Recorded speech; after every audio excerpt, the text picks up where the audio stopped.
have been declining, and the reproduction rate has also been decreasing. Well, maybe within the last 2 days, there was a light spike, but overall, about the entire country, it is decreasing. Now, how do I encourage everybody to vaccination? With these welcome developments in our COVID-19 numbers, I now encourage you, those who have yet to receive the vaccines, to get inoculated. Paulit-ulit kasi ito, we are almost pleading down on our knees. Parang nakaluhod na kami, nakikiusap sa taong bayan, yung mga taong ayaw o hindi pa nagpabakuna at nandyan naman ang available. If it is not yet there in your place, hindi pa dumating yung mga supply, well, perfectly understood. Pero yung nandyan na at ayaw ninyo, talagang may pinag-isipan. You know, I do not want to advance this theory, but under the police power of the state, everybody can be compelled to be vaccinated. Not because we do not believe in your theory or belief or your religion, but because you are a carrier and a danger to society. Yan ang problema dyan. It's between your belief, maybe, your religion. There is a division of, religion and state. Ngayon, sa ordinaryong mga araw, hindi naman nakikialam ang gobyerno. Ni minsan, government has no power to compel any religion, faith, or church to do a certain thing or not to do a certain thing. We can only cooperate. But itong police power of the state, nahahawain mo kapwa-tao mo, patayin mo, and maybe it would affect a large number of our people, then you are already a danger to society. And therefore, I said, contrary to the belief or opinion of others, opinion ko lang yan, can compel you under the police power of the state. Tama yan. Sa gobyerno, ayaw mong pagbakuna, umalis ka. Go out of government. Why? Because when you are with government, you face people. People transact business, official, audiences, or visits. Kung ikaw ang career, sabihin na ang reliyon mo o ang ayaw ng aming paniwala o I just don't believe it. Well, I'm sorry. Yung ganon, it is completely irrelevant to us in government. Mabutit magkaintindihan tayo niyan. Because if everybody does not comply with the vaccines, and we can have a widespread wildfire spread, then the police must go in and intervene in your private life so that you cannot be a danger to society.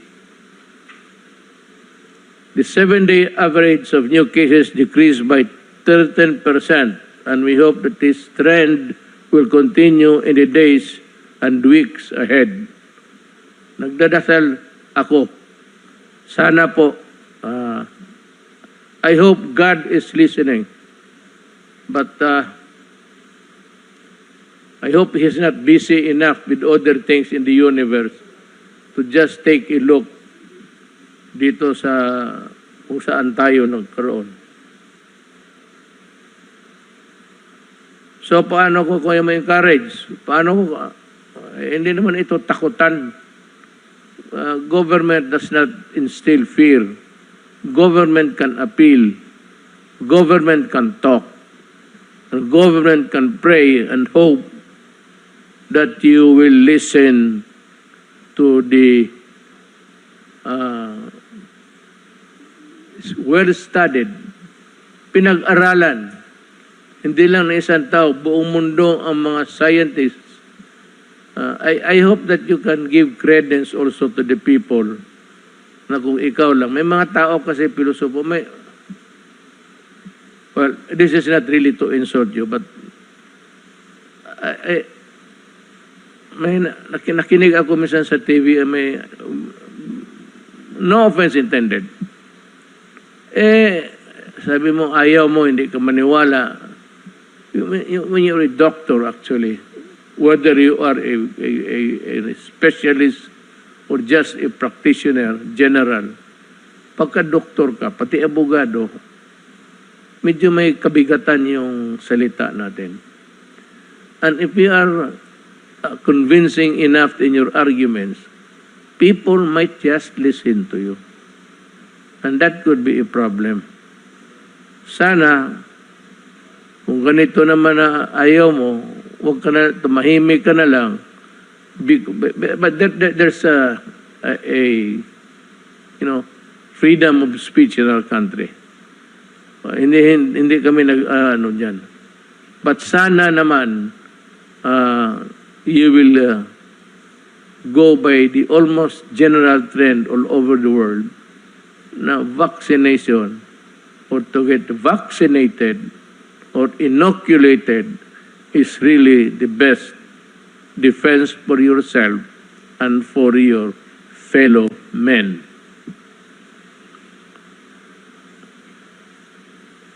With these welcome developments in our COVID-19 numbers, and now encourage those who have yet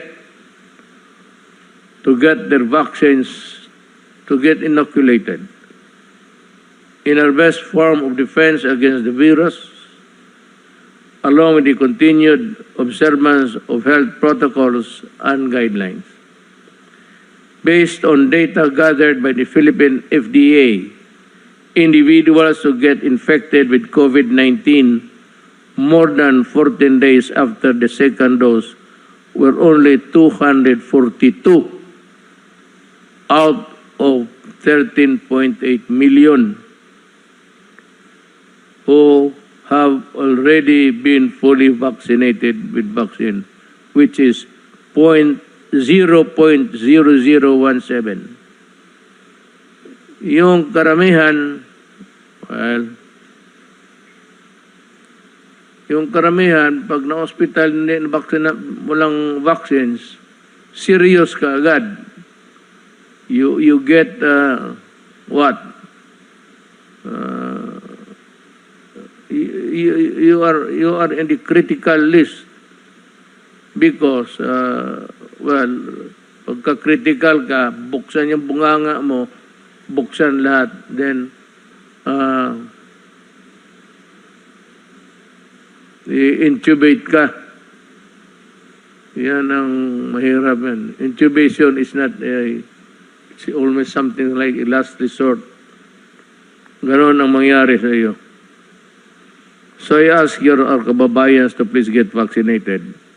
When your turn comes, so you can protect yourself and your loved ones, paulit-ulit ito reminder lang ito, binigay sa akin. Pero kita mo paulit-ulit, again and again and again and again, para lang pumasok sa isip ninyo. Pag hindi pa pumasok sa isip ninyo,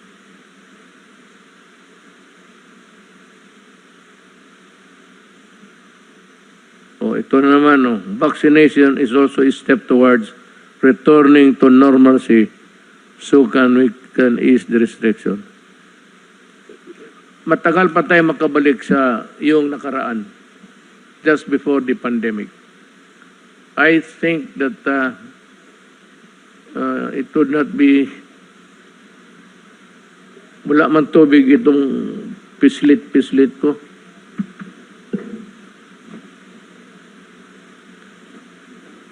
Uhaw siya. Where was I? We would not be able to return to the old norm. Ano pa siguro? 2 to 3 years. Pero pag ang mga tao, nandyan ang bakuna, magpabakuna na kaagad, at least ma-minimize na. And we can achieve the herd immunity, which is a long shot, but we can attain it with the help of the people. And if God helps us, we can have a steady supply of vaccines. The expiration of the shields. Pahiram nga ng shields na yung sa gobyerno. Ito.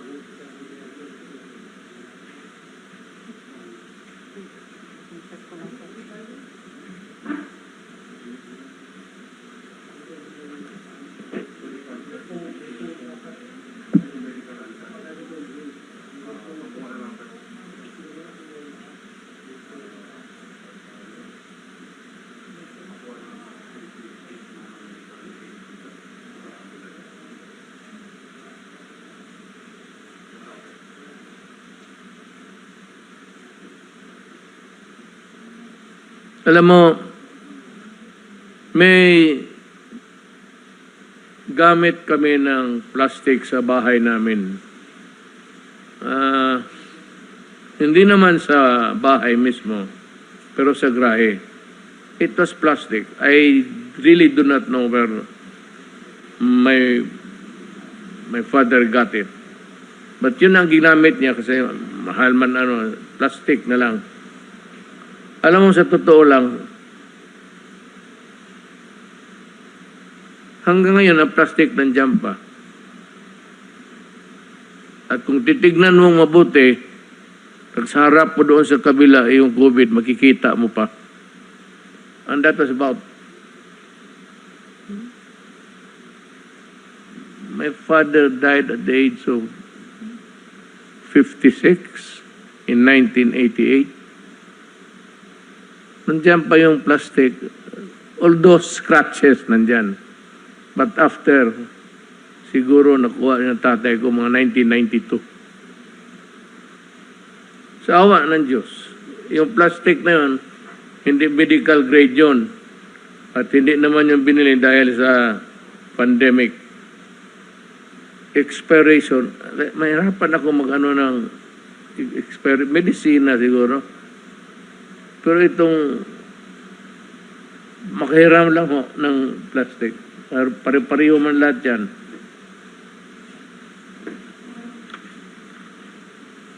Paano ito mag-expire?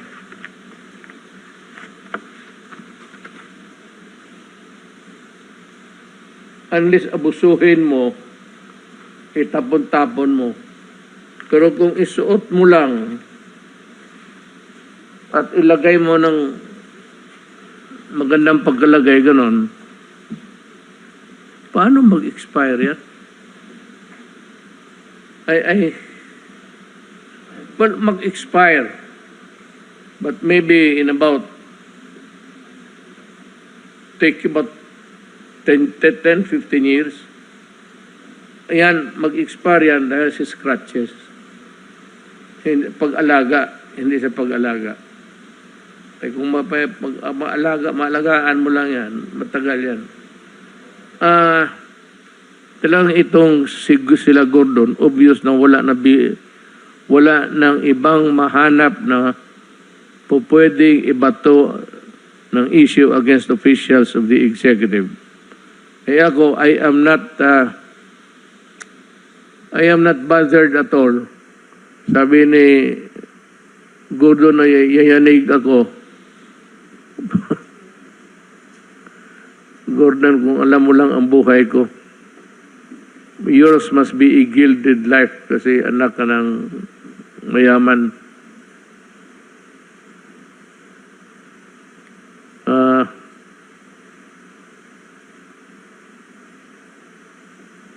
Nalilito na nga ang mga senador natin, and they're trying their best to confuse everyone even with their witnesses.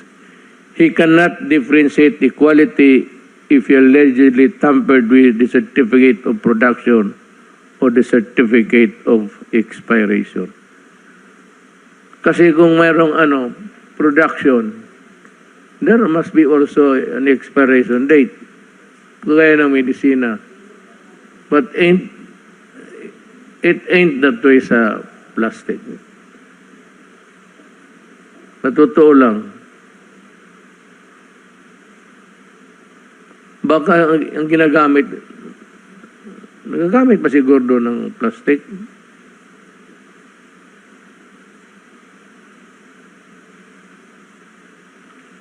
At this juncture, may ask Secretary Duque. Secretary, itong suot ko, papa-expire mo din para bakit pinapasuot mo sa akin? Kung yung binigay ninyo mag-expire, bakit mo binigay sa akin?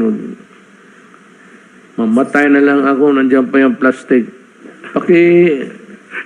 Pakiulit nga sa mga You know, it's a redundant story for you. Well, it's because the senators have a hard time, let me use the best term for that, comprehending all that is about resulting of Senate hearing. Sir. Maraming salamat to, Mr. President at Senator Bongo, Chair ng Committee on Health at ang ating pong mga kasama, si ES Medialdea at mga kasama ko po sa gabinete at sa ating pong mga kababayan, magandang gabi po sa inyong lahat.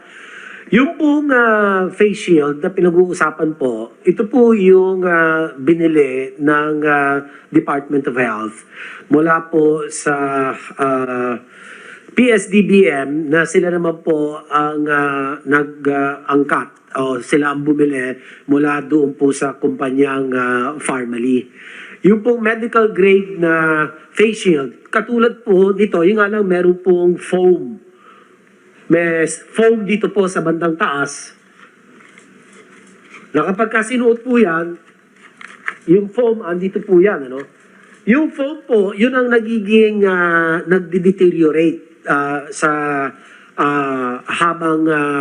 mahabang panahon. It becomes brittle and nagiging powder, sir.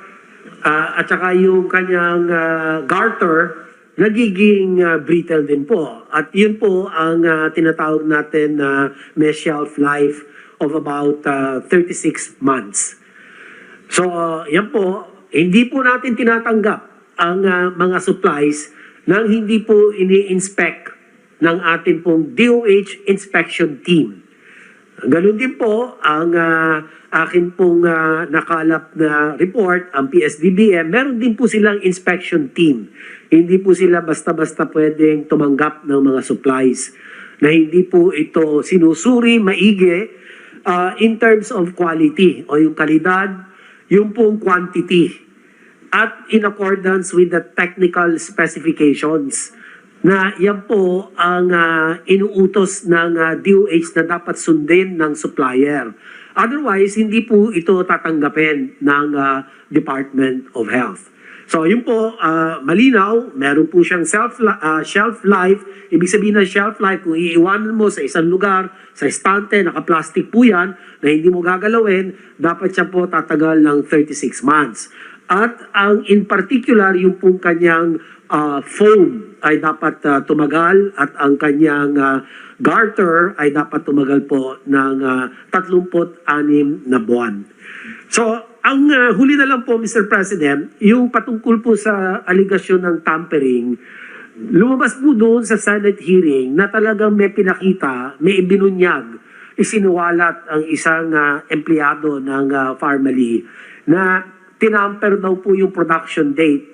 Yung 2020 production date, ginawa pong 2021. So kami naman po sa DOH, inatasan ko na ang Procurement and Supply Chain Office na bantayan po ito at tignan kung meron po itong mga ganitong 2021 na nakalagay po sa mga face shield na production date.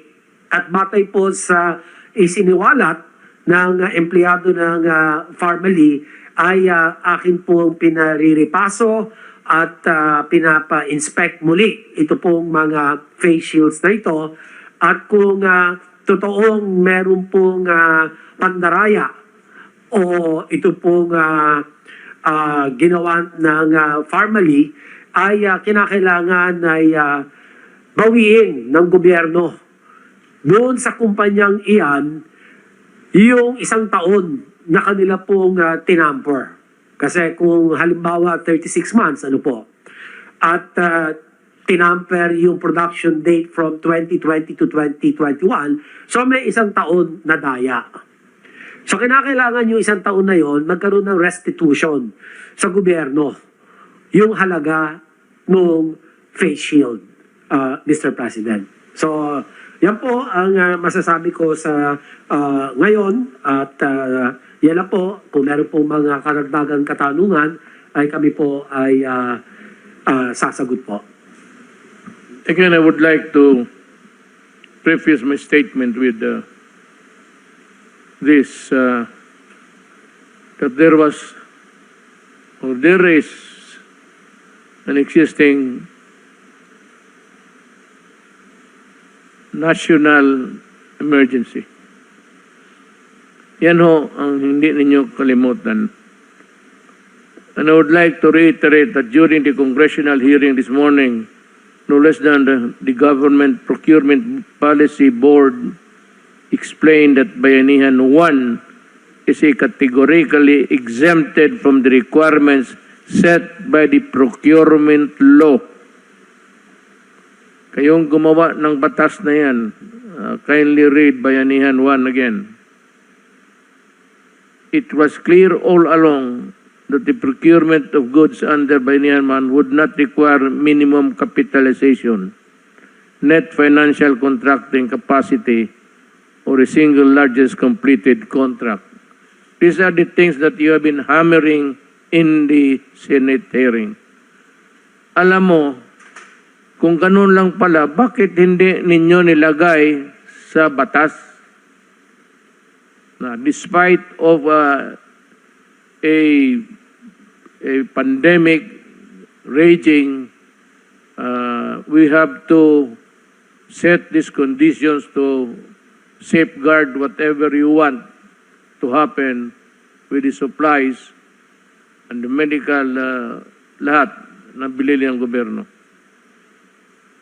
Again, if only the members of Blue Ribbon Committee listen to the resource persons and to what has been said many times during the hearing, but they simply think they are infallible, like God.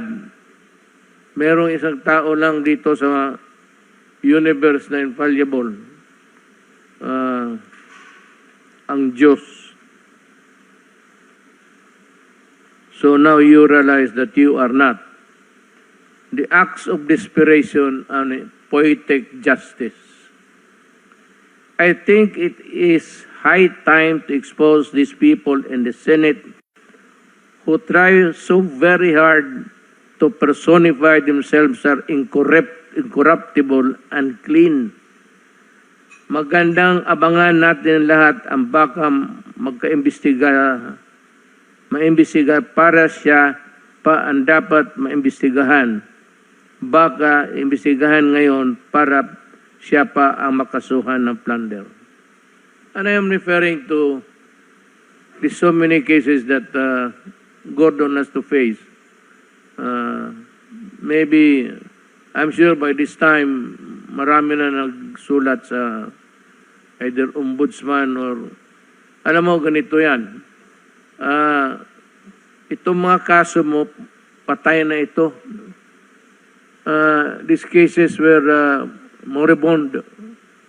Alam mo, wala na, natutulog na ito, yung ano mo, dito sa yung Subic Bay na 146 million. Ang iyo doon is about 80 something, 83. Attributed to you. So, ikaw, na-disallow yan. A new appeal, I think it has reached the Supreme Court and the COA was vindicated there. Ngayon, yung bayaran mo dapat disallowance ang tawag niyan kami sa mga gobyerno. Yan ang pagkaalam namin, pagkaalam ko, sa gobyerno man ako nagtatrabaho, ang disallowance is ibalik mo yung pera na hindi sa iyo. Natutulog ito, but sometime in 2016, the demand letter was sent to you to return the money. It has been ilan? How many years? How many years have passed? Ngayon, hindi mo pa nabayaran. Ang dapat yan, the case is actually disallowance, ang tawag niyan sa COA. Pag hindi mo nabayaran within the period demanded of you, then it becomes your personal liability and the case go to the ombudsman for, ang tawag niyan, malversation. You malverse the money. I mean, there could be other nomenclature of that word disallowance. But to me, pag nag-disallow, tapos napuntayan sa ombudsman, kasi doon talaga dapat mapuntayan, that is malversation to me, in my book. Sila pala ang perfect example if we discuss the difference between a red flag and observation and what has been fully audited and disallowed. Yung fully audited, yung sa na flag ka, pero itong sa pagka may mali, disallowance. Ulitin ko, it has been years since yung notice of disallowance issued by the COA over misuse of funds by the Subic Bay Metropolitan Authority during Gordon's time as chairman, which amounts to 140 pala. Sabi ko, correct me if I'm wrong, it's at 146. It's 140 million pesos, and up to now, hindi mo pa rin ibinalik yung 86 million pesos of which is attributable to Gordon. So sana yung pera. Mr. Gordon, you are appearing all white because you have painted everybody black there. So, ikaw na yung lumabas na puti. What now? Please answer me. Anong nangyari dito sa kaso mo? Hindi mo binayaran. It's a malverse money. It's the people's money that you have used. So where is the money? Or what happened to the money? Binigay mo ba sa ano, o nirigalo mo sa ano, o ginamit mo sa kampanya?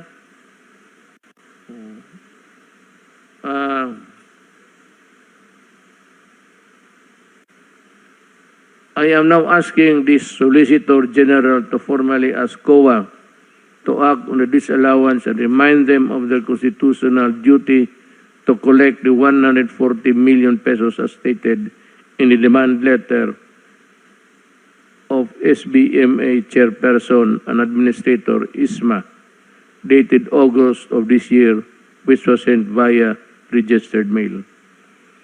And this has been duly sustained by the Supreme Court as final and executory. Yung demanda mo, inapila mo pala sa Korte yun, sa Korte Suprema. What happened was that natalo ka, and the verdict is final and executory na. So no appeal, no nothing, except for you to pay. That is the civil side of it. Yung binayarin sa uli mo yung pera, that is your civil liability. But there is another component of that, the civil liability and your criminal liability. Yung criminal liability mo, yung mobilization. Tapos may muka ka pa na magsabi sa tao, gusto mong tumakbo ng anong posisyon na naisip mo, lahat ng ambulansya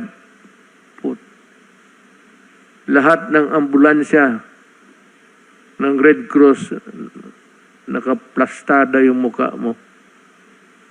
Ako hindi naman sa Mr. Gordon, you can ask anybody in Davao.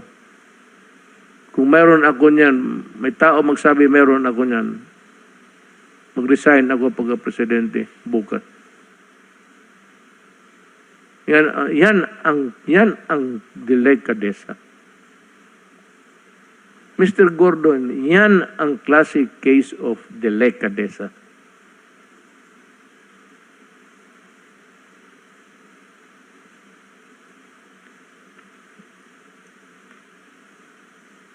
On the matter of the testing kits, pinalabas na naman nila, overpriced na naman.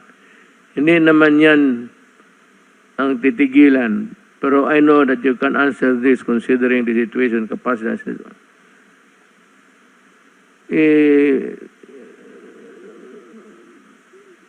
Testing kits. Well, I think the Director General sa FDA can help us solve the problem. Kindly explain sa yung itong testing kits para maintindihan ni Gordon, pati ang taong bayan. Yes, sir. Meron po akong konting papakita ng mga testing kit po natin. Andali lang. Yes, sir. Pina-check po natin yung mga testing kits natin, no, na mga nag-register sa FDA po starting nung March 2020. Yun po kasing una na nag-register. At ito po yung mga kits na mga pinaka-common na binibili po at ginagamit. Ito pong nucleic acid test ng Shanghai Gene Diagnostics. Yun pong shelf life talaga nila dahil nga mga bagong kits ito, 6 months lamang. Yun pong pangalawa, ito po ay galing din pong China, Beijing Applied Biologics, 6 months din po. At yung C-Gene na yung pinakauna po na Korean kit na-approve sa atin, medyo mahaba-haba po, 8 months yung kanya pong shelf life. Kasi nga po, mga bagong diagnostic kits ito at bago po yung teknolohiya, kaya wala naman po silang experience ng matagal, kaya may ikli po talaga ang shelf life ng kits nung panahon na yon. Ito pong SD biosensor, ito na po yung pinakamahabang nakita namin, no? 12 months po yung kanyang shelf life. Pero yung pinakamadalas pong gamitan, itong Sansure, ito po nasa gitna. Karamihan po ng mga private labs, kahit po yung Philippine Red Cross, yan po ang ginagamit yung Sansure. At ang 6 months din po talaga ang shelf life ng kit na yan. At ito rin po, isa sa mga nabili rin po ng DOH, yung A-Star Fortitude. 6 months din po ang na yan, ang shelf life talaga ng kit na yan. Ito pong susunod naman po yung primer design, yung GeneSig, mga March din po yan na-register, 6 months din. Ang medyo matagal po yung gene expert, pero yung gene expert, hindi po yan nagagamit sa iba't ibang mga machine, no? Very particular machine, at saka medyo mas ano po ito, mas lumang technology na ito na inadapt lamang to COVID. Pero kahit na ganun na medyo lumang technology na siya, 12 months din po yung kanyang shelf life. Ang pinakamahaba po dito na nakita rin natin, yung BGI po na madalas din pong gamitin, nabili rin po ng gobyerno yan. Talaga pong 6 months lang din po ang shelf life ng kit na yan. At yung Mirces po na Fortitude, ito October na po, ng bandang end of the year na po ito na-register with a shelf life of 12 months. So nung tinignan po namin talaga, mahigit halos 200 po yung in the end na-register ng mga test kits sa atin sa FDA from March to November ng 2020.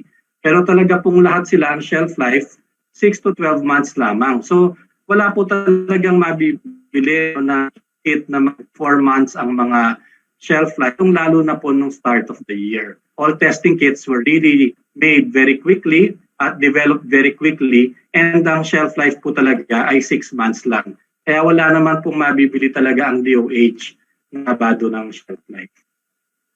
Yan lang po, Mr. President. Thank you.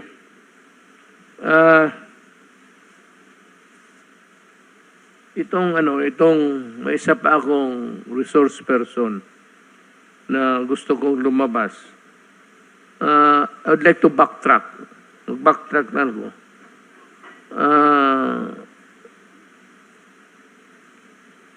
Yung sabi ng financial contracting capacity or the single largest completed contract. Hindi nasabi sa bayanihan yan. Again, the members of the Ribbon Committee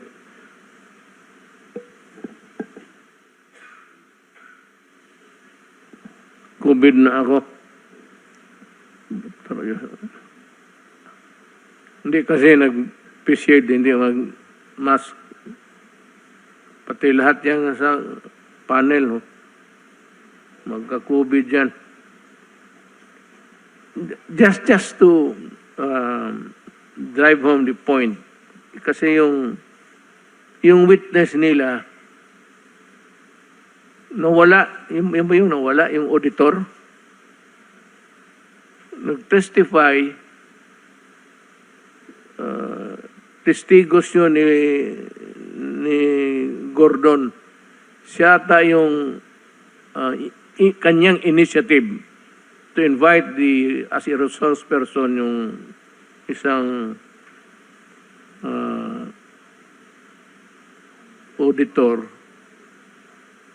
Pero witness niya when he was asked sa lower house in a hearing of the same subject matter.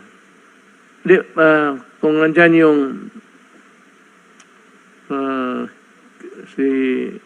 kay Congressman Marcoleta,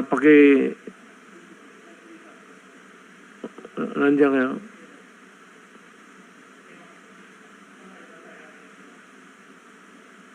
Yung hearing doon.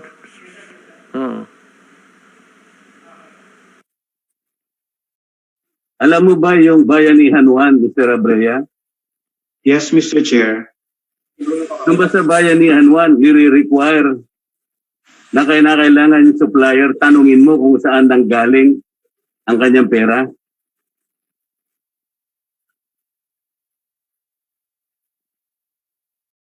Naintindihan mo yung tanong, uulitin ko pa ba?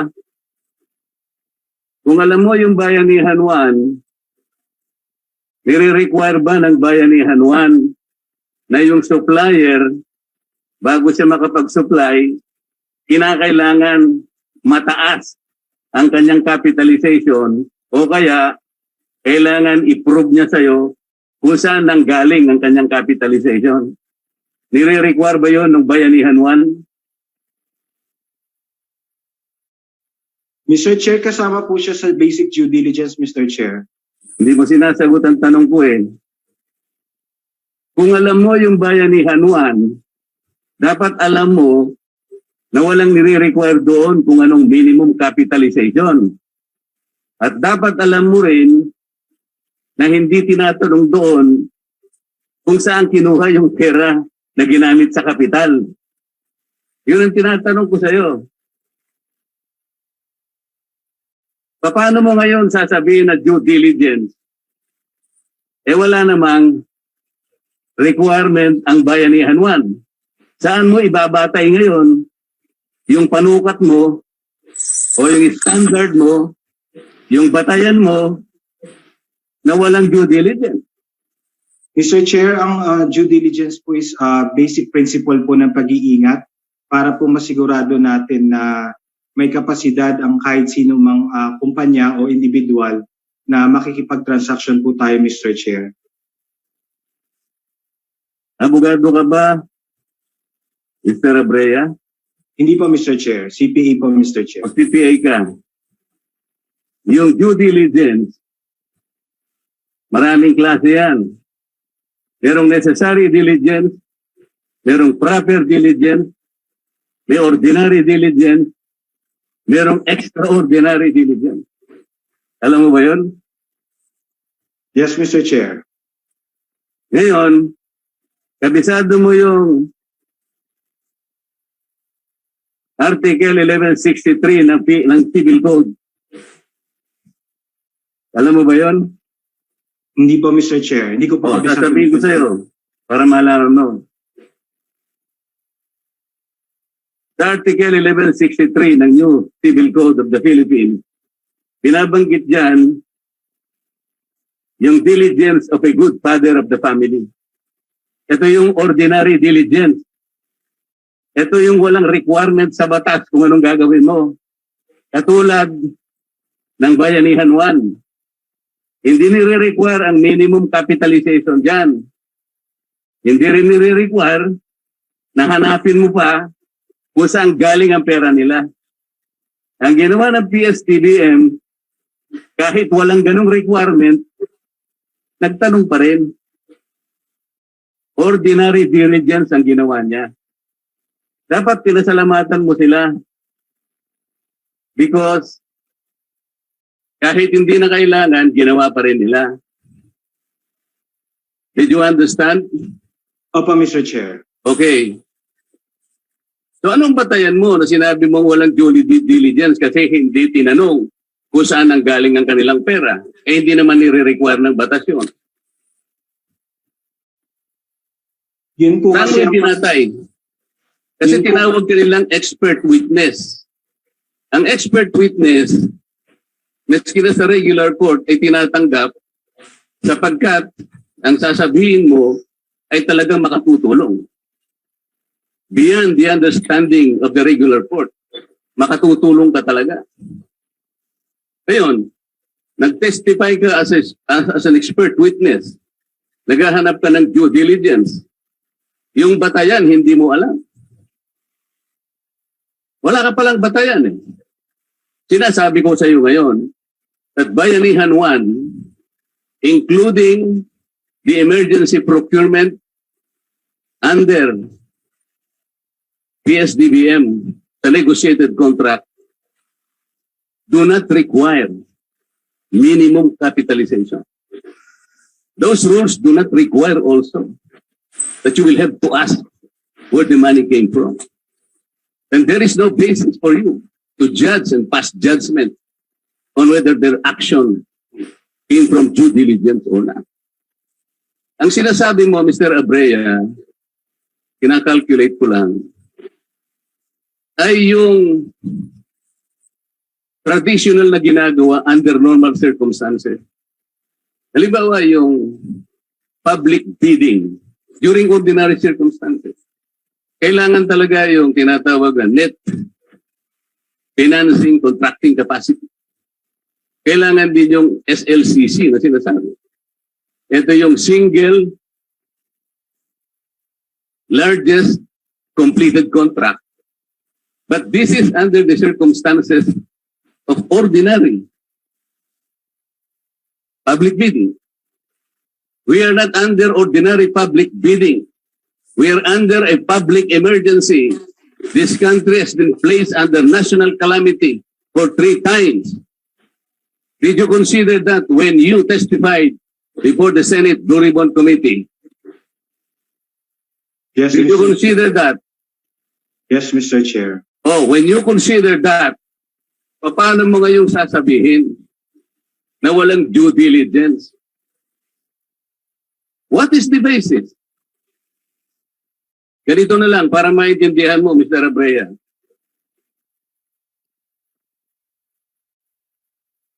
May kaanak ka na may sakit. Palagay na nating medyo delikado ang kanyang kalagayan. Sabi ng doktor sa'yo, Mr. Abrea, gumawa ka na ng paraan. Kailangan mahanap mo itong gamot na ito. Magmadali kayo, oras ang kalaban natin. Inaasahan ko, Mr. Abrea, pupunta ka sa mga pharmaceuticals, sa butika, kung ano man, para mahanap mo yung gamot na sinasabi ng doktor. Tama ba ako? Yes, Mr. Chair. Okay. Meron ngayong 3 butika ang nagsabi sa'yo. Yung isa, 10 piso lang yung gamot. Yung isa naman, 50 pesos. Pero wala silang supply. Yung isa, 1,000 pesos, sila nang merong supply. Anong gagawin mo, Mr. Abrea? Naghahanap ka ng gamot at naghahabol ka ng panahon. Because you are trying to save life. Yung kaanak mo. What will you do? Bibili po ako, Mr. Chair, dun sa may supply, Mr. Chair. Yung 1,000 pesos. Kahit na yung kalaban niya, 10 pesos and 20 pesos lang. Because they don't have the supply at the time you needed most. That particular drug. Tama? Tama po, Mr. Chair. Tama ka talaga. Ngayon, ibig mo ba sabihin, doon sa nagbigay sa iyo ng gamot na yun, 1,000? Tatanungin mo ba siya? Teka muna, tingnan ko nga yung capitalization mo, kung tunay ka talaga. Tatanong mo ba sa kanya yon? Hindi po, Mr. Chair. Okay. Tatanungin mo ba kung saan nanggaling yung kanyang capitalization? Because if you do not do that, sasabihin mo wala kang due diligence. Sasabihin ba ng kamag-anak mo, yung kapamilya mo? What is your name, sir? Mr. Mon Abrea. Mon, sabi niya, Mon. Wala ka naman due diligence eh. Binili mo kagad eh. Padaskul ka naman eh. Bakit hindi mo muna tinanong kung yan eh may capitalization? Bakit yan hindi mo muna tinanong kung saan niya kinuha yung kanyang capitalization? Baka naman kinakailangan eh, i-report mo yan sa AMLA. Baka hindi nagbabayad ng BIR yan. Gagawin mo ba yun, Mr. Abrea? Doon po sa gamot, Mr. Chair, hindi po, Mr. Chair. O tama. Hindi mo naman talaga gagawin. Dahil naghahabol ka ng panahon. Because you need to save life. Halimbawa, Mr. Abrea, yung binilhan mo ng gamot na yon, ay kinuha niya lang doon sa kaibigan niya. Kasalanan ba yun kung halimbawa kumontak siya ng kaibigan niya sapagkat gusto rin niya magbenta. Hindi naman siya yung nagmanufacture noon. Pero kinuha niya sa ibang supplier. Pero yung supply, tama. Yun ang sinabi ng doktor. Mali ba yung ginawa ng supplier, Mr. Abrea? Sa tingin ko po, hindi naman po, Mr. Chair. O yun. Ngayon ko lang tumama, Mr. Abrea. Ang sinasabi natin dito, hindi tama na husgahan mo sa pamamagitan ng financial statement. Titingnan mo ang maraming bagay. Ano bang panahon natin? Di ba peligroso tayo? Di ba tayan ba ako para sabihin walang due diligence? Dahil hindi ba tinanong ng PSDBM kung saan niya kinuha yung pera? Kung nanghiram siya ng pera, wala ng due diligence? Hindi ba pinag-uusapan natin kung sino nakapag-deliver? Kagaya nung halimbawa natin, yung nakapag-deliver sa'yo, yung pangatlo, medyo mahal nga lang, pero nagkataon siyang may supply. At nag-aabubuhay yung kamag-anak mo. Questionin ba ng pamilya mo sapagkat hindi ka man lang kanya nagtanong. Sino ba yung binilhan mo na yun? Tinanong mo yun kung maraming utang yun? Tinanong mo ba yung kanyang stockholders kung mga may criminal records yung mga yan? Gagawin mo ba yun, Mr. Abrea? Hindi po, Mr. Chair. Salamat po, Mr. Chair. Wala na po kita tanong sa kanya. Well, that completes the story of yung witness nila na hindi na bumalik. Apparently, the witness dovetailed the questions and the answers which Congressman Marcolita wanted to come out from his mouth. Lumabas yung totoo. At baru yung totoo nagsasabi, hindi na wala na. After that, nawala. Hindi na makita.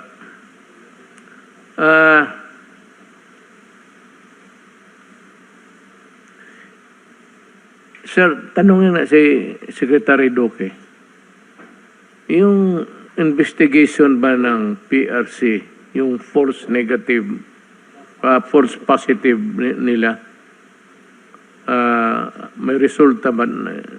Kasi hindi natin malaman ilan sa nagpa-swab test sa Red Cross na naging false positive,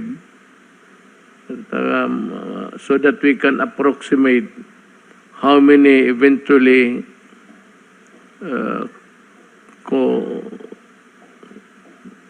contracted the disease because of the false finding. Do you have a copy of this investigation being conducted by the PRC, or were you given at least a rundown of what's happening there? Well, Mr. President, yung pong preliminary report po sa akin ay yung sa PRC Logistics and Training Center sa Subic. Ito po yung sumuri ng mga nasopharyngeal swab. Ito po sa throat at saka sa may ilong. Yung 49 out of 49 lumalabas po na nag-positive. So 100% lahat. No exception, lahat nag-positive. That was a result that was released on September 3, 2020. So ang ginawa po nung mga nagkaroon ng positive test results sa PRC sa Logistic and Training Center sa Subic, nagduda po sila. So pumunta ngayon sila sa Medical City Clark Laboratory. At doon po, September 6, nagpa-swab ulit sila, nasopharyngeal and oropharyngeal swab. At lumalabas, out of the 49, 5 po ang nag-positive lamang. So 10% lang po compared sa 100% sa kabila. Ngayon po, kasalukuyan ay iniimbestigahan po ng Research Institute for Tropical Medicine at meron po silang report na lalabas pa lang, makukumpleto ang kanilang investigation, Mr. President, by October 8. So antayin lang po natin dahil medyo masalimuot po yung proseso ng kanila pong investigation. Dahil kinakailangan po rito, highly technical po ang proseso. At 4 po ang mga hakbang na kanila pong ginagawa. Yung number 1, yung pagriripaso po ng mga laboratory records noong pong mga ginawang testing ng PRC at sinisiguro po nila kung tama yung testing protocol, kung nasunod ho ba talaga yung proseso. Pangalawa po ay yung pagriripaso ng tinatawag na case investigation reports. Dito po ay biniverifika yung exposure, yung symptoms, at mga iba pa po mga relevant clinical and epidemiological information. At pangatlo po, meron tinatawag na remote verification. Dito nililipaso naman po yung mga prosesong isinasagawa ng mga laboratorio at yung pong mga measures or procedures. No? At pang-apat po, pinakahuli yung troubleshooting proficiency test panel to all concerned laboratories. Dito po, bine-verify yung pong kakayanan ng mga laboratorio na talagang tama ang kanila pong pagtukoy nung presensya ng tinatawag na SARS-CoV-2 viral RNA at titignan po nila ng talagang masusing pamamaraan yung detection system na ginagamit po nung laboratory. Dalawa po kasing laboratory pinag-uusapan natin dito, yung PRC po, na kung saan lumabas 100% ng positive yung mga healthcare workers, at yung isa po sa the Medical City Clark, yun din po ay tinitignan ng RITM. So Mr. President, yan lang po ang aking masasabi sa ngayon. Kinakailangan po by October 8, lalabas po ang resulta ng investigation at akin pong ibabahagi sa inyo. Salamat po. Salamat, Secretary Duque. It is good that there is an independent investigating agency para, well, if there's nothing wrong, we can accept that. If there is something wrong, then the chairman of the Red Cross has to answer for it. It's yung supervision mo was not done properly in the absence of a supervised examinations in your agency, that hindi ninyo nagawa yan. I think that Gordon has to answer for that also. Now I want to focus on my attention on what appears to be an intimidation of resource persons during the Blue Ribbon Committee. Dahil ba hindi ninyo nakuha ang sagot na gusto ninyong marinig sa isang resource person, inikulong ninyo at gusto pa ninyong ipalipat na sa Pasay City Jail. Nandoon na nga ngayon. Ipanalipat, you really had him transferred in the Pasay City Jail. Now, let me just shoot the breeze with you, the senators. Kaya ba kayo nag-iimbestiga to find out the truth? So because if the truth is already there with you, what's the use of looking for an answer in an investigation? Magtatanong kayo. Kung ayaw ninyo yung sagot, magagalit kayo. Tapos you threaten, we will cite you in contempt. And we can detain you forever. Is that how a civilized Congress works? Takutan ba ito? Kaya nag-iimbestiga ka kasi gusto mong malaman na yung sagot ng tao hindi sang-ayon sa alam mo na ang totoo. Then do not blame him because that is his truth. You just cannot assume altogether that he is lying. That would be a cockeyed view of what a hearing should be. Kaya ka nag-imbestiga, kumukuha ka ng sagot. Bakit ka makipagdebate at ang sabihin mo nagsisinungaling siya? So therefore, may sariling answer ka na. You have already in yourself the answer because every time the resource person answers and it does not fit the thing or the solution in your mind, you threaten them and actually you did actually detain them in the Pasay City Jail. So kung may alam ka na, bakit ka makipag-away? Bakit mo pa ipakulong isang tao na alam mo na pala ang sagot? Bakit ka pa mag-imbestiga? If you are trying to ferret out the truth, you wait until everybody has testified. So dyan mo na makuha ang the whole picture kung ano talaga ang nangyari. You do not do it by a piecemeal hearing.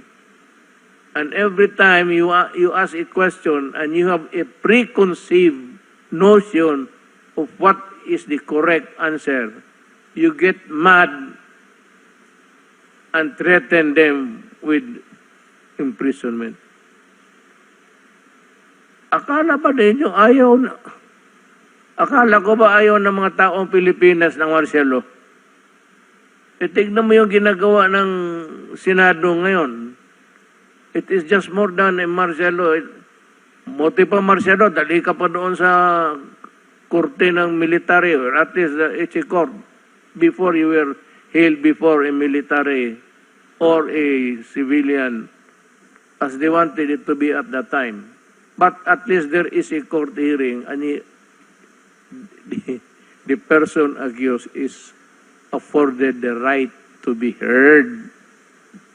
Yan ang importante dyan.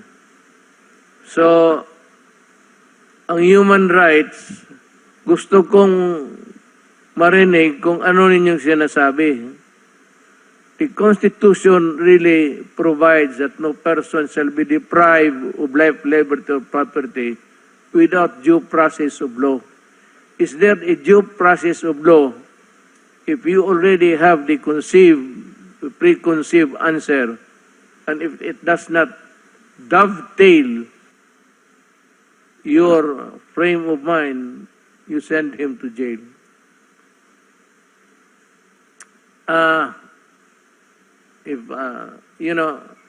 Just piece of advice. I think sino yung tao na sabi ko nga, durugin na ninyo. Yung parmalin, durugin na ninyo. Pero not at the expense of the constitutional rights of whoever is testifying there. Hindi ko ninidepensa, nagsasalita na ako bilang abogado kasi nakikita ko dito sa briefer ko, kinulong na ninyo. So what's the use of hearing kung may alam ka na pala na Mr. Gordon, you're a lawyer. Do not try to be a lawyer and not a despot. You are not the king of Congress. Please do it for the sake of you, your family, and for the country. So, bago ako magtapos, marami na akong nadaldal.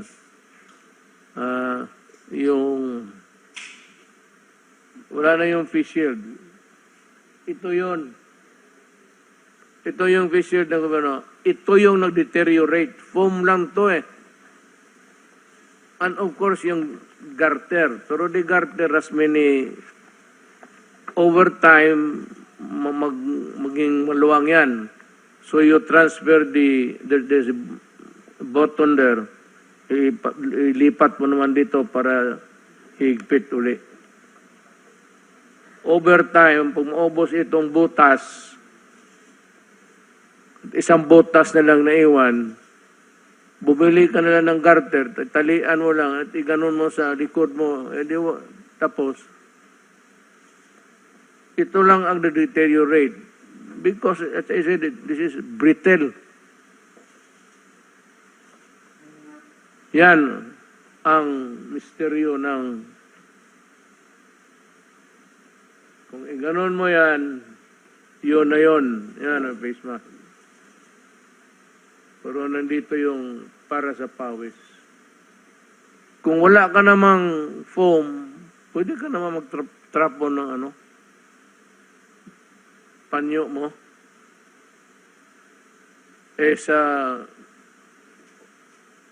Nakita ko sa sine sa operating room, ang pahid ng pawis ng surgeon yung tatrabaho, yung nurse.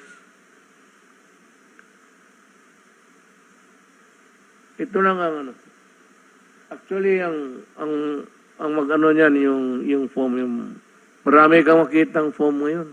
Guntingin mo lang. Mag-ilagay mo ng paste, yun na yun. If that is really what you're talking about, the product. How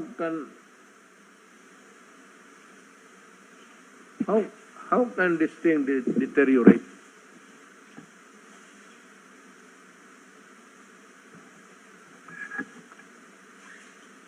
Improper handling of abuse in the use of the masisira talaga. Kung meron itong ilagay mo lang yan dyan.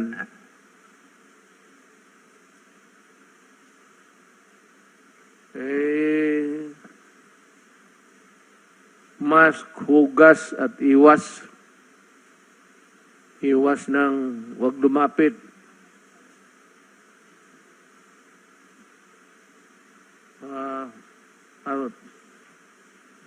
Ito pa. Ito para kay Gordon lang rin. May I ask the senators if it is true that the hillmarks, HILMARC,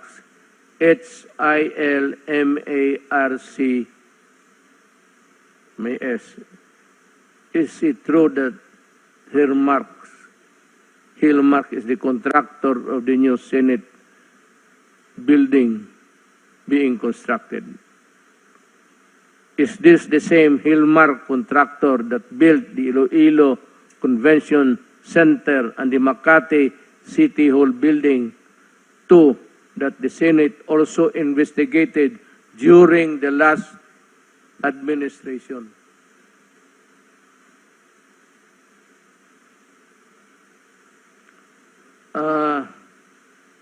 Gusto ko rin malaman na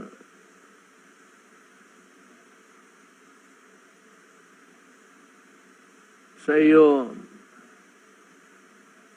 Mr. Gordon, yung dalawang building, paki-report na rin sa tao.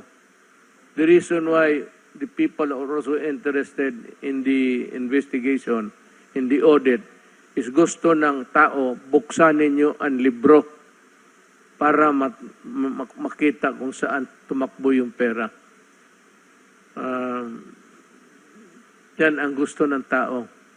Hindi na masyado sila sa audit. Nakakalito yan sa ordinaryong tao. Kaya ako ngayon, hindi naman ako si PA. Ba't kung sabihin, buksan mo ang libro para malaman ng tao. Maraming salamat, Senyor Gordon. Sunod, let me give you a run.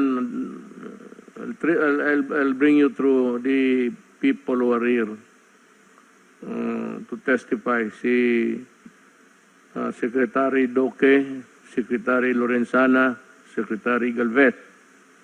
Then we have Secretary Roque, we have Secretary Nograles, we have Chairman Abalos, Secretary Panelo, then tapos na, nag-testify na si Domingo, Secretary. Ngayon yung iba, si Secretary Medaldia, I think Secretary Dison will have something to say also. So I will call Secretary Delphine Lorenzana to talk. Magandang gabi po, Mr. President, Senator Bong, Executive Secretary, and ang mga kasama kong mga lingkod bayan. Magandang gabi din po sa inyo. Ito po aking ulat ngayon, Mr. President, ay ang mga ginagawa ng Crisis Action Plan Groups na ating ginawa mga 8 weeks na nakakaraan. Okay, ang community subcluster na Mr. President ay nakapagpatupad ng alert level system sa NCR at granular lockdown sa 2,221 houses, 8 commercial establishments at paaralan, 27 residential establishment at buildings, 34 streets, 13 villages o subdivisions, 19 blocks at 14 settlements. Nagpatuloy sa pag-hire ng mga contact tracers sa buong bansa na kasalukuyang nasa 127,326 katao. Next slide please. Napabilis ng pagsasagawa ng contact tracing mula 26,245 noong nakaraang linggo, tumaas sa 29,250. Ang suspect at probable cases ang na-trace, na-assess at na-isolate sa loob ng 24 oras. Samantala, 16,908 naman ang confirmed cases na agarang na-trace at na-isolate para sa kabuuang bilang na 132,358. Napahusay ng ating testing capacity kung saan mula 19,382, 19,382,245 nakaraang linggo ay tumaas sa 19,532,516 ang kabuuang bilang ng mga individual na na-test mula noong nakaraang taon. Next slide please. Nakapagdagdag ng mga COVID-19 dedicated beds para tugunan ang patuloy na pagdami ng mga COVID-19 cases. Sa kasalukuyan, meron ng mahigit na 150,000 na kama para sa mga pasyente sa 9,106 pasilidad sa buong bansa. Mula 34% noong nakaraang linggo, bumaba ang occupancy rate sa 32.78%. Nakapagtatag ng COVID Task Force sa 81 provinces, 146 cities at 1,484 municipalities.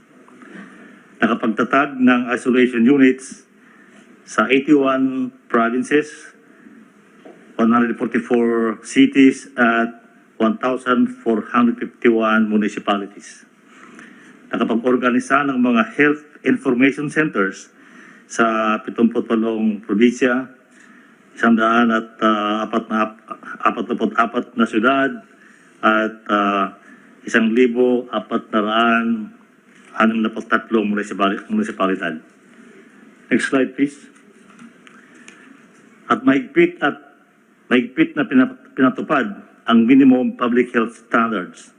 Sa kabila nito, nakakalungkot na may karagdagang 262,391 na kaso ng paglabag sa linggong ito para sa kabuuang bilang na 2,350,438. 114,247 naman ang mga naharang sa checkpoints para sa kabuuang bilang na 142,991, habang 1,379 ang unauthorized persons outside residence o UPORs para sa 18,136 kabuuang bilang nito. Nagpalabas din ang DSWD ng Memorandum Circular No. 11 ukol sa guidelines on the provision of family food packs in support of affected families due to declaration of granular lockdowns bilang pagkahanda sakaling palawigin pa ang pagdeklara ng granular lockdown. Next slide please. Ilang magandang balita naman, Mr. President, mula sa ating health facilities subclusters. Bumaba ang ating healthcare utilization rate mula sa 71% noong nakaraang linggo sa 68% ngayong linggo.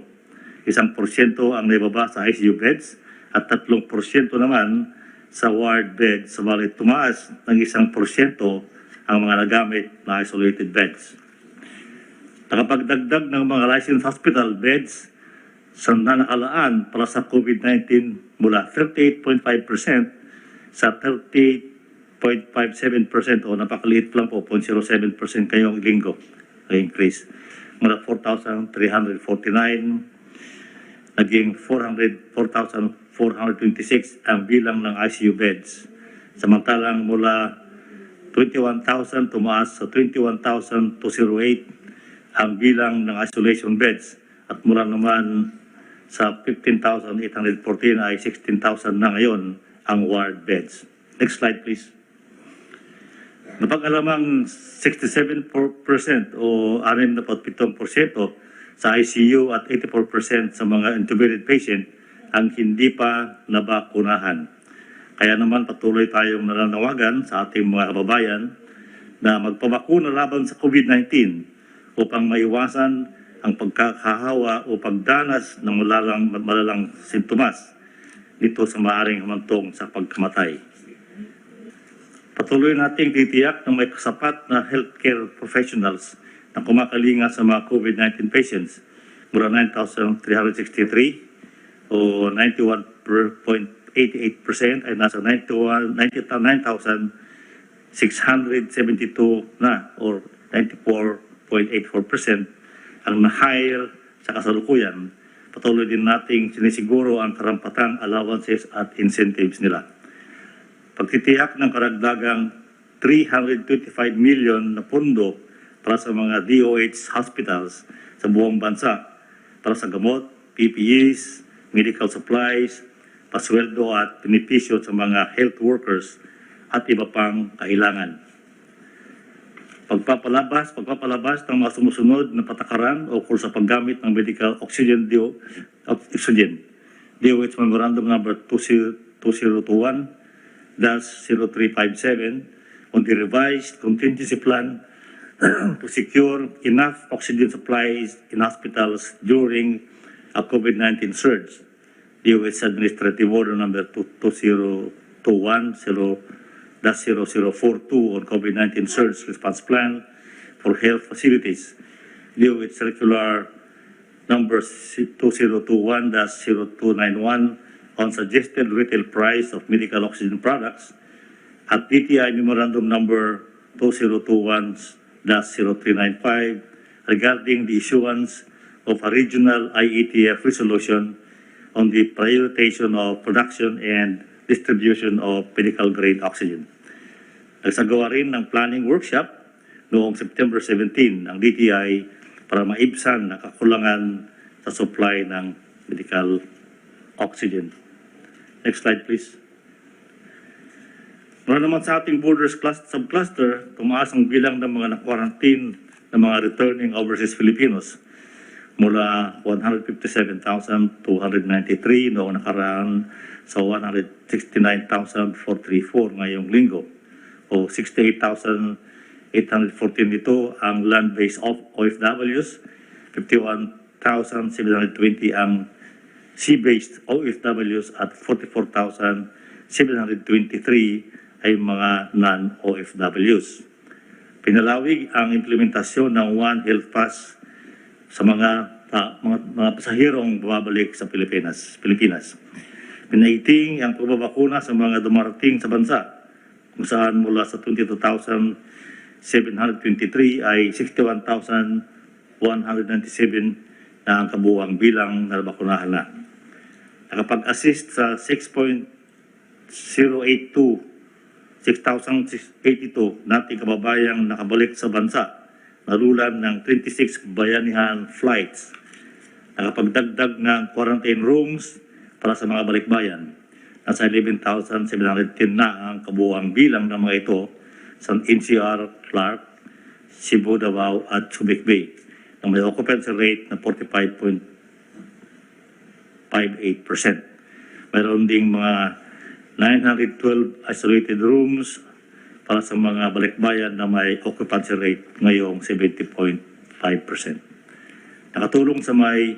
Tayo ay nakatulong sa mga 12,458 seafarers. Nagpalawig sa balik probinsya at uwian na program kung saan 377,696 ang natulungang makauwi sa kanilang probinsya sa pamamagitan ng mga flights sa NAIA. Samantala mula 301,664 ay tumaas naman sa 303,883 ang naisakay ng libre sa bus sa PITX. Nagtalaga ng mga pulis, OWA house parents at PCG marshals para bantayan ang mga quarantine facilities sa mga NCR para sa returning overseas Filipinos at nagpaigting ng pagbabantay sa ating mga international borders kasama ang katimugang bahagi ng bansa o yung mga lugar dyan sa may pagitan ng Sabah at Pilipinas. The slide, please. Ang pagbabakuna naman po ng AFP ay meron na tayong nabakunahan na 97,411 o 68% ng kabuuang bilang ng mga sundalong fully vaccinated lamang sa COVID-19. Ang huli ko pong ulat, Mr. President, ay yung utos na mag-deploy tayo ng mga medical doctors at nurses sa mga hospital dito sa Manila. Meron na po tayong naipadalang dalawa noong nakaraang linggo, pero ngayon po ay nakapag-ipon na naman yung Surgeon General ng 5 doctors at saka 20 nurses na pwedeng i-deploy sa mga hospital sa Manila. Ang Surgeon General po, Mr. President, ay nakikipag-ugnayan na sa DOH para malaman nila kung saan i-deploy ito, sila na pong bahala. At saka gagawa po ng memorandum of agreement between the AFP Surgeon General at ang DOH. Yun po ang ulat ko ngayong gabi, Mr. President. Salamat po. Thank you, Secretary Lorenzana. This time I'd like to call Secretary Galvez, Secretary, yes, Galvez to give his talk. Mr. President, Senator Bongo, Executive Secretary Daldea, and fellow cabinet members, mga kababayan, magandang gabi po at we will give you a significant updates on the national vaccination program. Next slide, please. The Philippines is nearing to breach 70 million doses and is expected to receive 5 to 7 million doses this week. Another good news is we already breached 20 million fully vaccinated Filipinos with 20,307,122 Filipinos are now fully vaccinated. 23.6 million or almost 44 million doses, and we are hoping that we can reach 45 million before the end of the month. For the month of September, our throughput was reduced to 10 million due to vaccine challenges. Delivery started during the middle of the month, and the surge of cases diverted the attention of the LGUs. Next slide, please. Shown is the summary of our vaccine delivery and administration. We have an astounding inventory of 25,765,454. Ito po, Mr. President, we have a total of inventory of 25,775,454. And to date, we are now 26%. We have already inoculated 23.33% of the total adult population and 18.43% for the total population. Next slide, please. Shown are the statistic data of the monthly vaccine administration and vaccine delivery, which we can say that the vaccination increases once we increase the delivery. So kung makikita po natin na mababa po yung ating deliveries ng March at saka po ng February, ito po, mababa rin po yung ano po natin. And then nakita natin po na tumaas na po tayo ng more or less 16 million, tumaas na rin po ang ating administration. In here, baka po ito tataas po itong ating administration this coming October, considering that we'll still have more or less 7 million to be added to the month of September and first week of October. At ano po namin is darating po yung ating mga vaccine sa ating national government procurement, and also we are expecting a huge volume from the COVAX. Next slide, please. So ito naman po yung ating update sa administration by regions as of 26 September 2021. Wherein in NCR, we achieved yung almost 86%. Ito po, mataas na po tayo ng first dose, and then yung percentage ng fully vaccinated is 71.86 na po.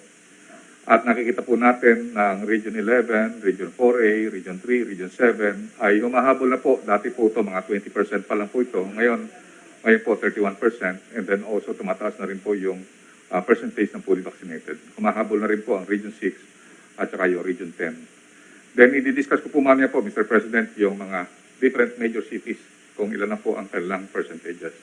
Next slide, please. Sir, kung makita po natin, ito po ang Manila, 89% po yung covered at least individual first dose. So 89.96%. Ito pong Iloilo City, sir, mahabol po ito. Nung nagkaroon po ng surges, ay binigyan po natin ng maraming volume. Ito po ngayon, ngayon po ay 87.06%. So lagi po natin kausap si Mayor Treñas at ang kanyang fully vaccinated ay yung mahabol na rin po na 62.05. Ganon din po yung area na po ng Metro Cebu, mataas po ang kanilang vaccination rate, considering also na napakataas ng kanilang cases. Noong nagkaroon po tayo ng policy ng focus and expand, kasama po ang NCR plus 6 at saka NCR plus 8, kasama po sila sa ating priority. At nakita po natin na ang Mandawi City, 65.89%, yung Lapu-Lapu, 55%, at saka Cebu, 50%. So nakita po natin na mataas na po, umahabol na po sa NCR. At nakita rin po pati yung Davao City na binigyan po natin din ng mga priority ng mga volumes. Ito na po, at meron na po siyang 54%. At meron po siyang 35% na fully vaccinated na po. Ganun din po ang Cagayan de Oro at ganun din po ang Zambales.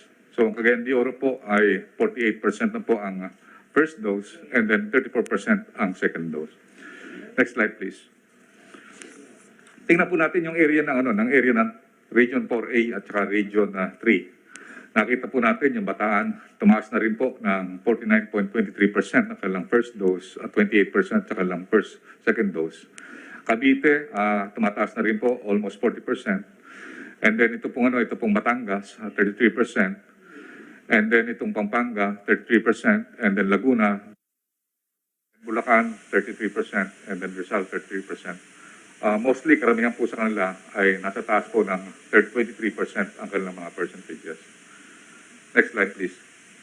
So ano po ang gagawin po natin sa target natin this coming October 2021? Ito po ang pinaka-target po natin. Now, we will ramp up our deliveries. At least maka-reach po tayo ng 100 million by the end of the month so that we can open up more vaccination for other sectors like the children and the adolescents. And ito po ang ating target na we will administer at least 55 million plus doses.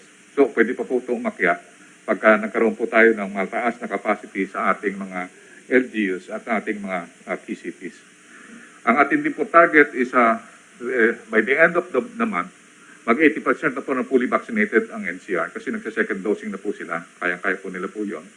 And other key cities to raise the vaccination to 50 fully vaccinated by the end of yung mga major cities natin na NCR plus 8, NCR plus 6. And then we would like to increase our daily jobs to 500,000 to 800,000 doses. And we would like to thank Sec Vince kasi po siya po ang talagang nagkakaroon ng batch siya po ang bastonero natin sa si Yosik Mirna in order to increase this 500 to 800 doses. Kasi araw-araw po tuwing 9 o'clock ay si Tech Vince po nagbabastonero po sa ating mga different regions. Ilan po, Mr. President, ang aking ulat po ngayong gabi sa inyong mahal na Presidente. Thank you, Secretary Galvez. Secretary Dizon, you have something to say? Thank you very much, Mr. President. Thank you very much, Secretary Galvez. I would just quickly want to add to Secretary Galvez's report. Mr. President, I think ang critical po sa atin ngayon for the month of October and moving into the last 3 months of the fourth quarter of 2021 is yung pag-open up po natin, kagaya ng sinabi nyo nung nakaraang linggo, na we will already seriously look at opening up to the general population, especially in the major areas all over the country. And also, equally important, is the opening up to the vaccination of our children. I think that is very critical, Mr. President, and with the report of Secretary Galvez tonight, that we will be hitting 100 million doses by the end of November. I think your wishes, Mr. President, to open up to the general population and also to open up to our children, the vaccination program will be becoming a reality in the month of October. Thank you very much, Mr. President. Thank you, Vince. Now we will begin with Secretary Roque.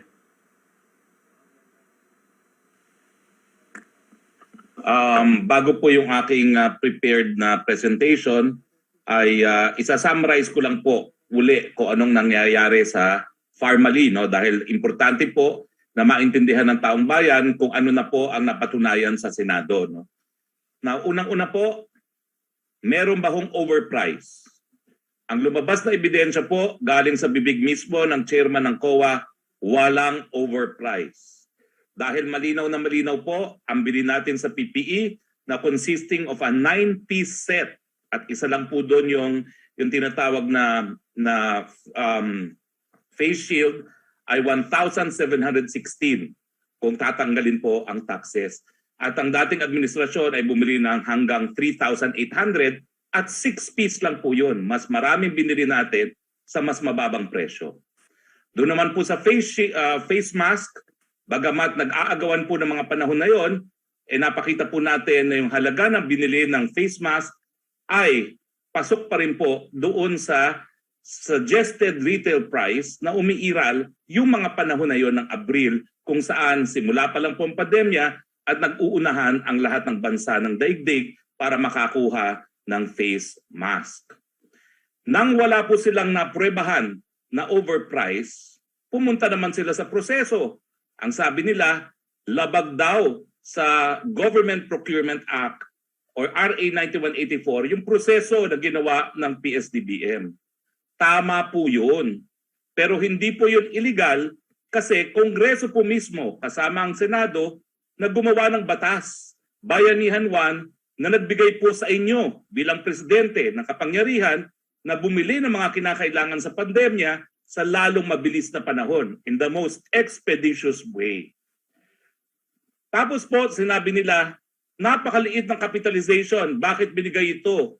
Well, ang sagot po dyan, under Bayanihan 1, hindi nga po applicable yung 9184 kasi emergency powers po ang binigay nila sa inyo dahil emergency ang sitwasyon, kinakailangan natin yung mga face shield, face mask at PPE.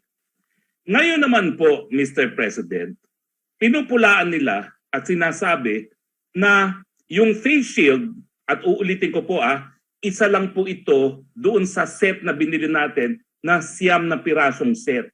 Kasama na yung PPE, yung apron, yung face mask, yung eye shield, yung mga ganyan po, no? Yung foot cover, isa lang po yan. Sinasabi nila, pineki daw yung date of manufacture. Kung totoo po yun, talagang dapat panagutin. Pero hindi po ibig sabihin na yung buong PPE na 9-piece ay naapektuhan ng face shield na yon. Panagutin. At maliit lang naman ang halaga ng face shield. At ang pinakamaliit po sigurong halaga dyan ay yung face mask tapos yung face shield, no? Dahil 9-piece set nga po yan.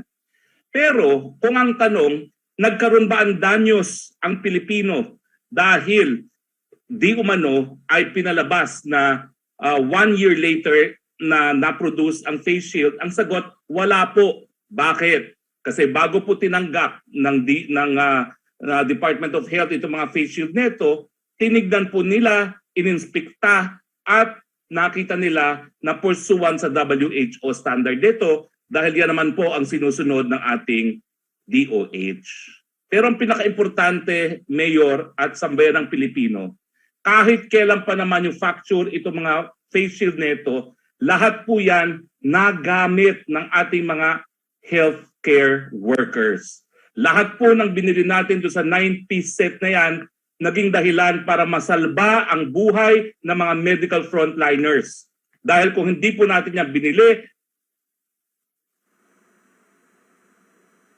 mas marami sanang mga health workers na nasawi dahil sa COVID. I dare say, Mayor, even one life saved by the billions of pesos that we spent was well worth it because the Filipino is worth spending for. So malinaw po sa taong bayan, wala pong napatunayan sa Senado. Pero siyempre po, tuloy ang investigasyon dahil nagnanais manalo sa susunod na eleksyon yung kakaunting mga senador ngayon na sumasapi pa sa hearing. Uulitin ko po, in aid of re-election, hindi na po in aid of legislation. Dahil ngayon po, malinaw na. Ano pa ba hong legislation ang nais nilang buuin matapos ang 8 hearing sa Senado? Kung hindi pa po nila nalalaman kung anong dapat na batas na isabatas dahil sa hearing nila, baka naman po may kakulangan na sa pagkakaintindi o malinaw talaga po. Politika lang po ito. Pupunta na po ako ngayon dito sa natanong sa akin kaninang umaga sa press briefing at sa totoo lang po, nahirapan akong sagutin. Ang tanong po ng media, ano po ang posisyon natin dito sa AUKUS Security Pact? Australia, United Kingdom, and United States Security Pact. Kung maalala nyo po, habang ako'y nasa Amerika, naging controversial po ito dahil ang France, rinicall ang kanyang ambassador sa Amerika. Dahil imbis na bumili sa France ng mga submarine, bumili sila sa Estados Unidos at sa United Kingdom.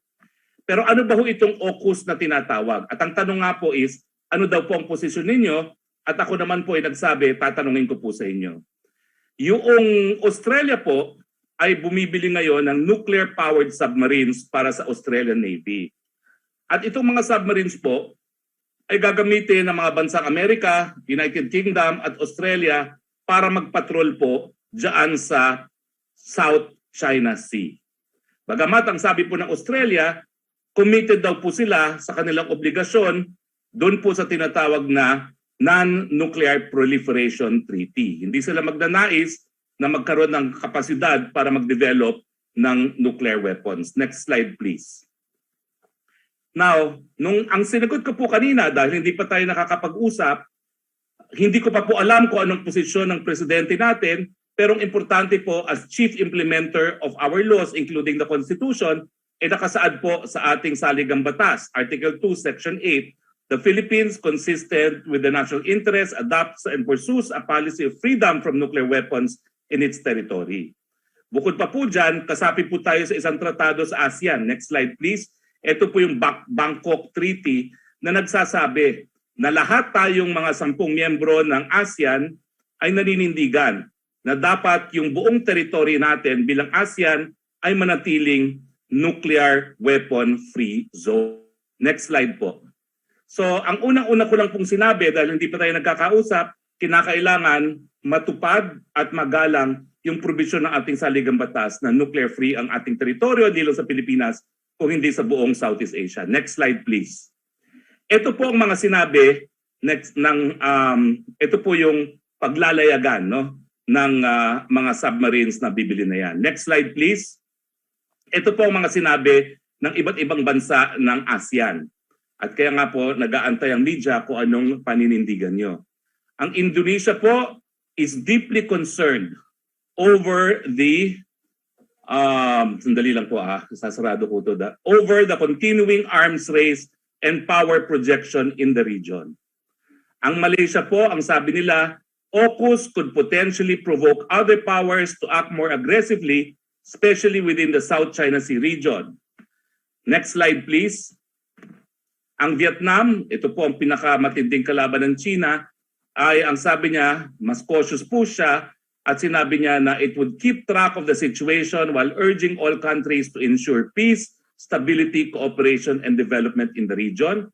At ang Singapore naman po, it hoped that AUKUS would contribute constructively to the peace and stability of the region and complement the regional architecture.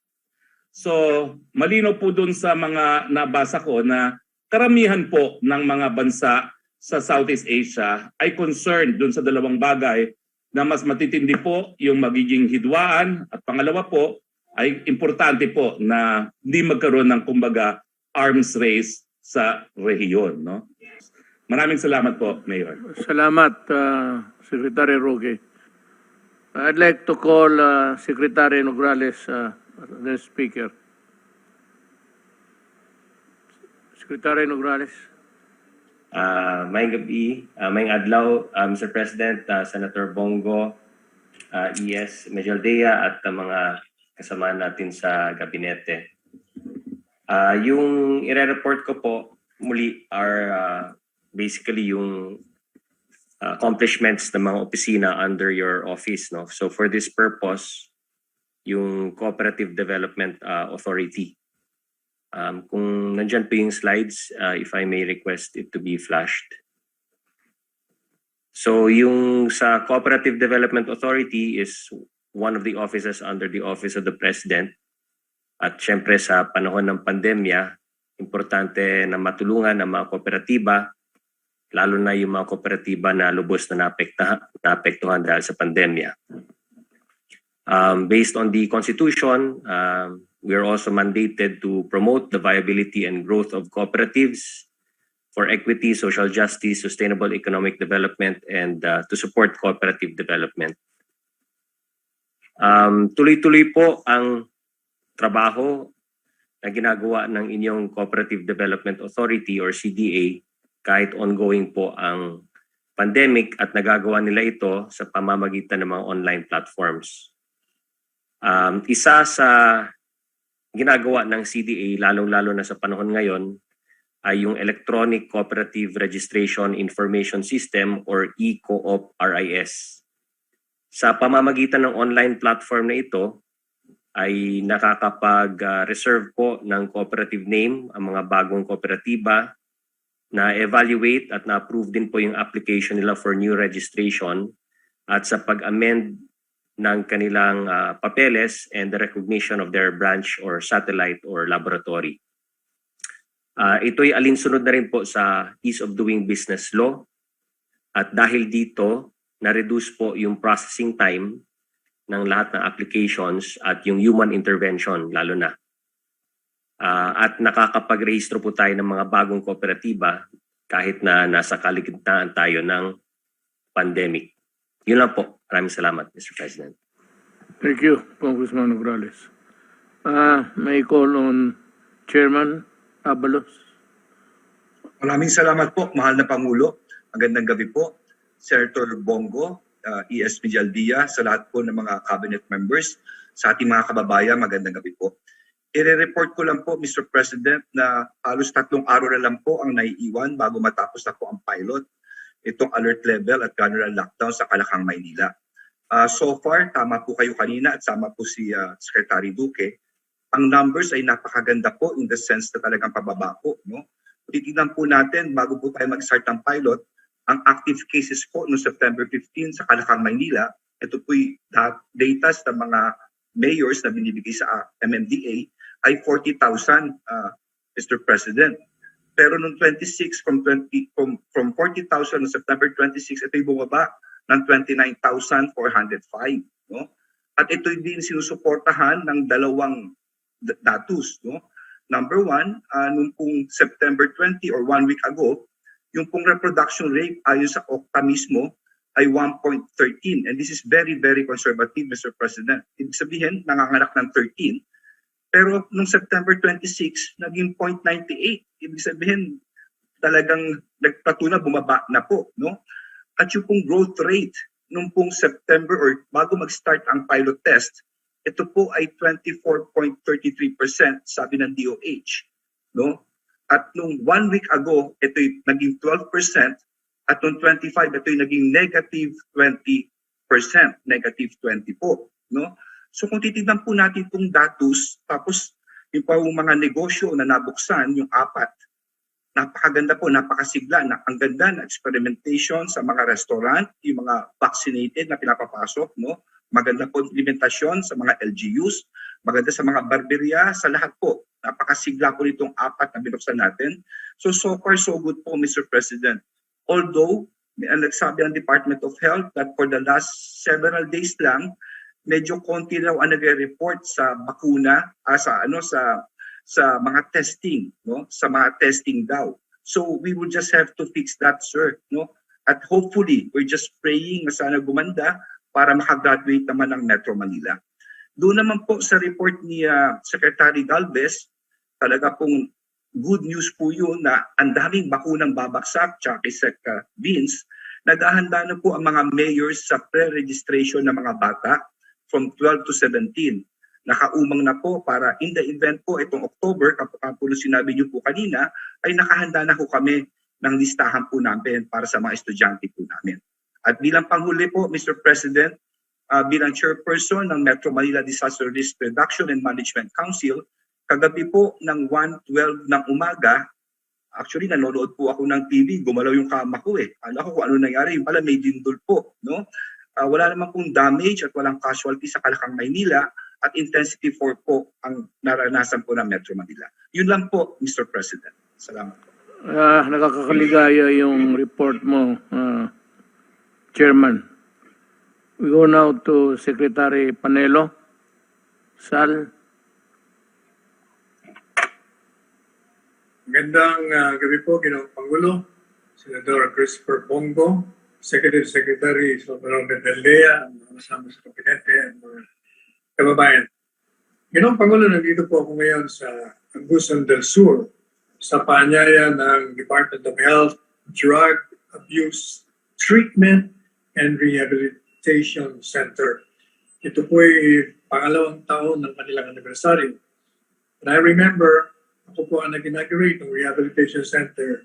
Sabi nga nila, 5 years ago, the same date, September 27, naririto ako. Ibig sabihin, nagsisimula pa lang po ang inyong panguluhan nung nagtayo sila ng Rehabilitation Center. At marami na po ang mga naging biktima at mga naging addict ng illegal na droga ang nagamot at na-rehabilitate. At bukas po ang inauguration. And since dumating po kaninang hapon, sa paanyaya naman po ni Congressman Eddie Bong Plaza at ni Governor Santi Plaza, nagpulong po ang 14 na alkalde ng Agusan del Sur kanina. Kasama na po yung mayor, vice mayor, at mga sangguniang bayan, pati na mga barangay kapitan kanina with social distancing of course. Napakalaki po ng auditorium nila rito. At yung po kanilang mga madaliang mga concerns o pangangailangan ay inilahad po nila. Of course, ang number one po nila ay yung bakuna. Sapagkat sangayon sa kanila, yung mga ibang munisipyo nakakatanggap lamang ng 300 na bakuna. Tumataas ang bilang ng kanilang mga may sakit. At karaka-karaka po ay tinawagan natin si Secretary Charlie Calves at na-speaker po natin. At siya naman ay siniguro niya na dahil nga marami ng bakunang dumarating at naka-ready na rin, meron daw 400,000 na ipadadala dito sa Agusan del Sur. Kaya tuwan-tuwa po yung mga gobernador, congressman at mga alkalde rito dun sa sinabi ni Secretary Charlie. Yun naman po isang mayor at ilang pang mayor, meron daw po silang granular lockdown. And because of that, kailangan po nila ng ayuda. Ang huli daw nilang ayuda ay under Bayanihan 1 and 2 pa. At matagal na raw yun. Kaya tinawagan naman po natin karaka-raka din si Secretary Rolly Bautista at agad naman na sumagot at nagsabi na sulatan lang siya o kahit na i-text galing kung sinong nangangailangan at padadala niya po kagad. Kaya tuwan-tuwa na naman po yung mga alkalde. Meron naman isa pong concern na napakalaga din kaugnay din ito sa health sapagkat kailangan daw po nila nakikiusap Secretary Pinkoy Duque, kaya ako tinatawagan natin kanina, na kailangan daw po nila emergency ng 14 na doktor. At yung nurses naman daw, as many as DOH can give them, dahil kailangan nila. Kaya sabi ko, pararating ko po kay Secretary Duque, and I'm sure he's listening now, he knows. Now, gusto rin po nilang iparating sa inyo during kaninang nakausap po yung mga alkalde. Humingi po sila sa inyo, Ginoong Pangulo, ng guidance. Sapagkat gusto raw po nilang malaman kung sino raw ba ang talagang susuportahan nila na presidente sapagkat nag-aantay po sila sa inyo, Ginoong Pangulo. Bigyan niyo raw po sila ng guidance. Sabi ko sa kanila, maghintay sa October 8, yung last day. Pero sabi nga po nila, mas gusto nila sana magbigay nyo na sila ng guidance sapagkat talagang gusto na po nila na malaman. Now, pagdating naman po, tinanong ko naman dun sa Senate investigation na ginagawa, alam po ninyo, ang kanilang impression talagang pinupolitika lamang at naniniwala sila dun sa mga paliwanag na naririnig po nila dito sa Tell the People. At sila rin nga daw nanonood and they're so disappointed dun sa mga dati niyong kaalyado na pinupuri kayo nun, sinusuportahan kayo nun, at dahil lamang ngayon ay malapit na halalan, pinupolitika na kayo. So, yun po ang gusto lang ipaabot sa inyo. Is that all? Okay ka na? Yeah, yun lang po. Yun lang po. Ginawa ko. Gusto mo, bumalik tayo kay Gordon. Baka may makita ang Supreme Court na pagkakamali. Talagang marami marami akong nakita as a lawyer. I said I'd like to discuss again the right of a person to incriminate himself. Yung pagsabi hindi naman sa